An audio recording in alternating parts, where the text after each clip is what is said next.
আজি আমাৰ মুছলপুৰ জিলা বিপিএফ দলে দিছপুৰ চলো যিটো যাত্ৰা কৰিছে, এই যাত্ৰাত আমাৰ সকলো জাতি জনগোষ্ঠী ওলাই আহিছে, আপোনালোকেও দেখিছে।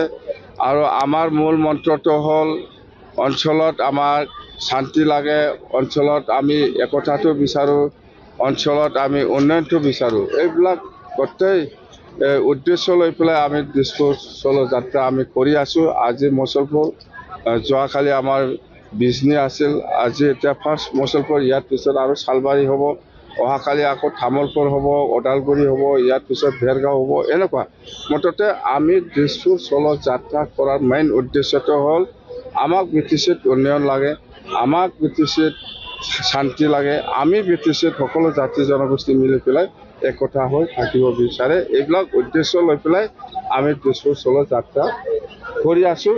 আৰু আমি যিমান কৰিছোঁ খুব পজিটিভ, চবে শান্তি বিচাৰে, সকলো জাতি জনগোষ্ঠী ওলাই আহিছে, সকলোৱে একতাটো বিচাৰে, সকলো জাতি জনগোষ্ঠী ওলাই আহিছে, সকলোৱে BTCৰ উন্নয়নটো বিচাৰে। 15টা চিটত আমি NDA হিচাপে আমি খেলিম। সেইটো BPF-এ কিমান পায় বা BJP-য়ে কিমান পায় বা UPPL-এ কিমান পায় সেইটো পিছৰ কথা। আপাতত আজিৰ দিনত আমি 15টা চিটটো BTC অঞ্চলৰ পৰা দিছপুৰত আমি NDA হিচাপে MLA পঠিয়াই দিম, বাছ। আমাৰ BTCত কাম নাই। UPPL আমি BTC ক্ষেত্ৰত UPPL-ৰ লগত আমাৰ কোনো সম্বন্ধ নাই। MLA ইলেকশ্যনত এতিয়া BTC অঞ্চলত UPPL-ৰ লগত কোনো সম্বন্ধ নাই। আমাৰ কথাটো হ'ল আমি BPF হিচাপে যেহেতু NDA বুলি ক'লে, গোটেই ভাৰতত NDA বুলি ক'লে BJP-য়ে মেইন লিডাৰশ্বিপটো লয়। তো NDA হিচাপে যেহেতু আমি পাৰ্টনাৰ হ'লোঁ, BPF হিচাপে BTC অঞ্চলত 15টাত আমি কিমান চিট পাই এইটো আমাৰ ওপৰত নিৰ্ভৰ কৰিব। আমি BTC দল হিচাপে আলোচনা কৰি পেলাই কিমান চিট পায় সেইটো BPF-ৰ ওপৰত নিৰ্ভৰ কৰিব। UPPL-এ কিমান পায় UPPL-ৰ আসন বুজাবুজি নহয়, তাৰমানে NDA মিত্ৰতাটো ফাইনাল।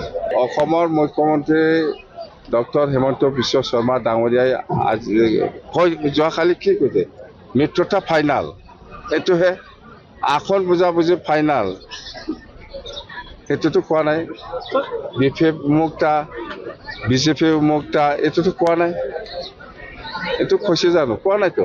অততে আসন বুজাবুজি ফাইনাল এনেকুৱা 4টা, 3টা, 2টা, 10টা এনেকুৱা কোৱা নাই।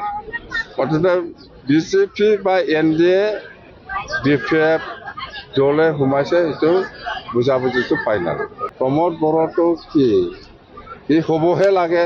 কোন AIUDF, কোন কংগ্ৰেছ, কোন BJP, কোন BPF সি চিনি পায় নেকি? সি ৰাজ্যসভা MP হ'ব লাগে কৈছে। কাৰ পৰা কৰ কিমান কি কিনিছে প্ৰমোদ বড়োহে জানে। এই মুছলপুৰ, এই BTC অঞ্চলত, এই বাক্সা অঞ্চলত যদি এগ্ৰিকালচাৰ কলেজ বনাব লাগে, মেডিকেল কলেজ বনাব লাগে, এই BTCয়ে বনাব, এই ৰাজ্যসভাই বনাব নোৱাৰে। আমাৰতো ভিতৰুৱা আলোচনা চলি আছে। 9 তাৰিখত আপোনালোকে শুনিবলৈ পাব। আপোনালোকৰ এই বাক্সাতে আমাৰ PMB মিটিং হ'বলৈ গৈ আছে। বাক্সাত এই মুছলপুৰতে 9 তাৰিখত হ'ব, তেতিয়া আপোনালোকে শুনিব ভালকে। এতিয়া তাৰমানে আমাৰ আলোচনাটো হৈ আছে, চলি আছে, মিত্ৰতাটো ফাইনাল। প্ৰধানমন্ত্ৰী ডাঙৰীয়া আহি আছে, আমি কৈছোঁ ভাৰতৰ এজন প্ৰাইম মিনিষ্টাৰ আহি আছে BTCত। আহা মানে আমি শুভ লক্ষণ, বিৰাট লাকি বুলি আমি ক'ব পাৰিম। আমাকতো কিবা একটা পেকেজ, ভাল পেকেজটো ঘোষণা কৰি যাবই, এনেই নাহে। আপোনালোকে শুনিছে না নাই, যেতিয়া বিহাৰত যায়, যেতিয়া ছত্তীশগড়ত যায়, যেতিয়া হাৰিয়ানাত যায়, যেতিয়া মহাৰাষ্ট্ৰত যায়, প্ৰাইম মিনিষ্টাৰ ডাঙৰীয়াই কিমান ডাঙৰ পেকেজ ঘোষণা কৰি পেলাই আহিছে। এইবাৰো BTCৰ কাৰণেও আৰু অসমৰ কাৰণেও, BTCও অসম, মুঠতে BTCৰ কাৰণে স্পেচিয়েলি কিবা একটা ভাল পেকেজ দি যাব বুলি মোৰ এটা বিশ্বাস।